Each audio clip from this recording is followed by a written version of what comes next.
Terence Crawford was on ESPN and he stated that he want all the smoke, right? He has no problem with facing Porter if that's what they want.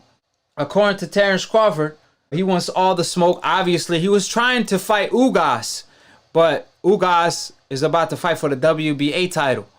Even though that's an opportunity that Ugas should have actually grabbed, in my humble opinion. Terence said, I won't take any pay cut because it says on my contract there is no pay cut.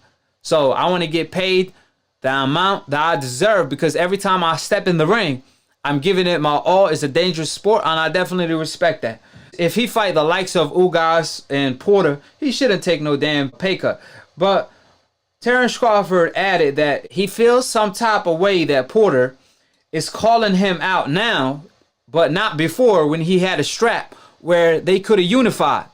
According to Terence Crawford, he was pretty much disappointed because he was like, I wanted to unify when I came to the welterweight division right away.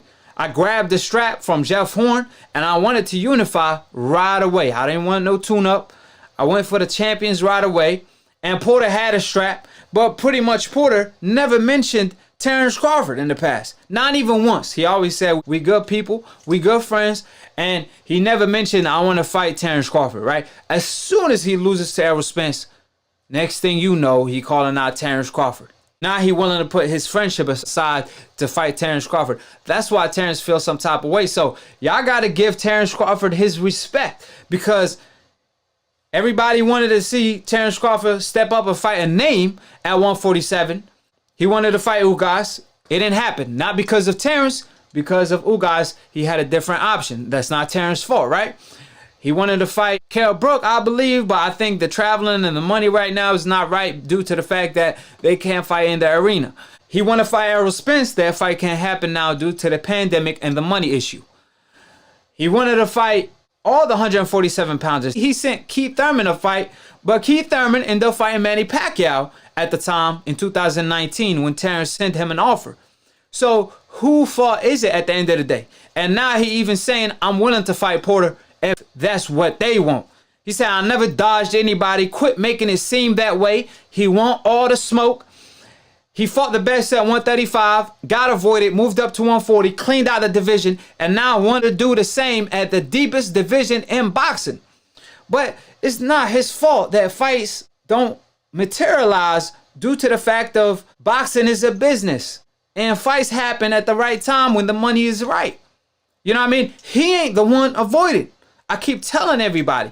So at the end of the day, or at least the night, pound for pound number one is Terence Crawford because as you all see, he's calling out the best. He want to fight the best. And when he do fight the best, he always washes them. He washed Postal when everybody said you ducking Postal. Then he fought Postal, beat him like he was a nobody. But funny enough, if he didn't fight Postal, they would have said you ducking Postal. Then they say you ducking Flex Diaz. He had a gold medal, this and that. He was like, all right, bring that ass. I'll test that ass too on some Floyd Mayweather-ish. And then he beat him like he stole something. Then they were like, oh, well, yeah, we don't care about him no more. Even though he pretty much beat Lamar Pearson at the time, right? So all I'm pretty much saying, call a spade a spade. Terence Crawford been wanting to fight the best. He been fighting the best. Every time people claimed he was ducking somebody, he fought that person. Just like Floyd Mayweather did. Every time they pointed somebody, they said, Marquez came out saying, oh, you ducking Guerrero. Floyd Mayweather fought Guerrero. Everybody was like, oh, I bet you Floyd Mayweather ain't gonna fight Ortiz after he beat Berto, the undefeated Berto at the time, who was hyped up to be the next big thing. Floyd Mayweather beat him. They talking about, oh, well, I bet you ain't gonna fight this guy. I bet you ain't gonna fight Cotto. I bet you ain't gonna fight Canelo. And every time he beat these guys, they had an excuse. They told him, I bet you ain't gonna fight Manny Pacquiao. He beats Manny Pacquiao. They always had an excuse. And Terence Crawford is pretty much going through the same thing, but he just can't find a huge name at the 147-pound division because of business. And it's not his fault because he want all the smoke, but he just can't get any. His name is Bud. That's his nickname. So he pound for pound number one for a reason because he want the smoke. He fight the best available. And when he do fight, he's dominant and he pretty much washes everybody that he fights. So nevertheless, he's calling out the best 147-pounder, top 3 pound for pound Errol Spence. And like I said, it's just the fight can't materialize due to business issues. Nevertheless, you all have to put respect on Terence the Bud Crawford name. Man, Terence even came out saying that he will crush the winner of Josh Taylor versus Ramirez, because the winner of that is going to be the undisputed champion. Josh Taylor just came off unifying the 140-pound division belts at the Super 6 tournament on DAZN, and DAZN let him go. That was a silly move by DAZN, because Josh Taylor is the best 140-pounder. I always said, if you did not attend the tournament, then you can't claim you're the best 140-pounder. I know Josh Taylor and Ramirez haven't fought yet, but Josh Taylor is the #1 guy because he was willing to go to the tournament. He was willing to fight everybody blind, and he came out on top when he wasn't the favorite to win the fight. And when I first laid my eyes on Josh Taylor, the first time he fought at the Super 6, I pretty much didn't know him at the time. I said, this guy's special. I saw some special in Josh Taylor, and I was like, I won't be too surprised if this man pulls off the Super 6, because Rodriguez was favored to win the Super 6. And look at him today. He pulled it off in a very dominant fashion till he fought Rodriguez in a tough fight. He pulled it off. But nevertheless, I think he will beat Ramirez, in my humble opinion. Terence the Bud Crawford said he will crush either one of them. He said he will crush either one of them. Terence, that's a bad boy right there. That's a bad man. Like I said, you wanting to crush everybody and nobody willing to mention your name or step up. Because like I said, you know, Keith Thurman did say, hey, listen, send me a contract. I bet you I'll sign it. But he didn't keep the same energy when Terence Crawford first pulled up, or when Keith Thurman had the O. Remember at the time, Keith Thurman was like, man, I'm cool being the second best after Errol Spence. And then when they were like, oh, what about Terence Crawford? He said, well, who have he beat? He started talking like he was Terence Crawford manager. He told him, you got to beat Jeff Horn. Terence beat Jeff Horn. He was like, well, you got to beat Amir Khan. Then he beat Amir Khan. Then he was like, man, you go fight Kell Brook. And it was like, come on, Keith. Hey, for the people, like I said, no shit. Come on, Keith. I mean, keep the same energy. Don't flip. What happened to that? I wish Keith Thurman kept that energy. But like I said, he did keep that energy with Danny Garcia, though.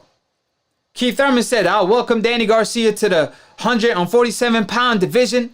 This ain't 140. We the big boys. We the big boys of the little guys. That's what Keith Thurman was saying. That's the tone he was singing, right? And then when Terence unified 140 and became undisputed, since Bernard Hopkins, I believe, then he started questioning his resume when he was pound for pound #1. Now, what sense does that make? Danny Garcia wasn't pound for pound #1, moving up to 147, right? But Keith Thurman didn't question him. He didn't question his resume. But you're going to question pound for pound #1, who was undisputed. And let's not forget, Danny Garcia didn't want any part of Postal when he moved up. But Terence did. So, of course, Keith Thurman saying he wants the smoke now. Like I said, Terence should call his bluff and send him a contract. But the money got to be right, I'm pretty sure. You know, and that's why Keith Thurman is doing that at the moment. I don't doubt he want the fight now because his O went out of the window, so he don't got too much to lose fighting pound for pound #1. But nevertheless, he knows they really can't offer him the money he want at the moment. He's still a big name. One thing about Keith Thurman, he's still a big name, so he gonna want a whole lot of money that ESPN won't be able to deliver. So that's why Keith Thurman, he's singing a different tone. But I know you all remember how Keith Thurman was behaving at the time. But nevertheless, subscribe below if you're trying to get smart about a minute. If you're trying to get dumb about a second, don't. And listen to these decafs. The dumb, casual ass fans that don't know ish about boxing. Word to Roger Mayweather. May he rest in peace, inshallah. If you're a casual fan and you want to be a hardcore, all you have to do is click on the notification bell to get notified every time I post or go live on Split Decision. It's a boxing debate / talk show, mixed, master engineered, produced by yours truly, Akhi, that knocks out all the decafs for his Akhis. So with that being stated, quit treating me like the Mike Tyson of debating, the most feared, knocking out all the decafs every single time. I want to make a public announcement. For all the trolls, the YouTube trolls, that stay mentioning my name in vain. They clout chase off my name. The least you could do is grow the cojones and call in on Split Decision. All you do is talk about Akhi on your channel.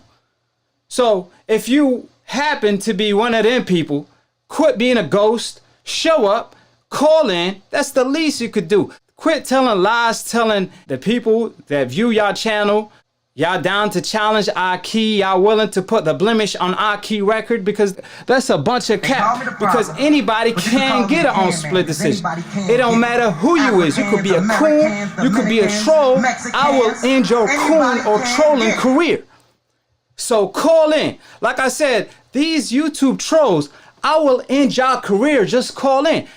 I give people that don't have a platform, people that call from the UK, not just 10-minute slots, not just 20-minute slots, 30-minute slots, if they come in with a real debate. So if you got cojones, call in, because you know I want all the smoke. And just like Loaded Lux, you're going to get this work on Split Decision. And it won't be Split Decision. You won't be saved by the bell.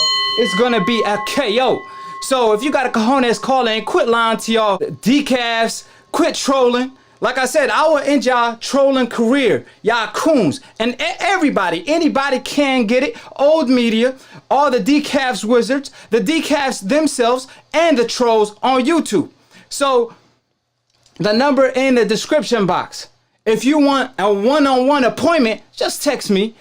Like Terence Crawford told Errol Spence, save it. Hold it, you're not that pretty. I'm a bad man. Wait. I shook up the world. I shook up the world. I shook up the world. I bear witness, there's only one God, Allah, and Muhammad is his final messenger. That's what I said, Larry, on the bungle fight. Thanking you. They call me the problem, but you could call me the can man, because anybody can get it. Africans, Americans, Dominicans, Mexicans, anybody can get it.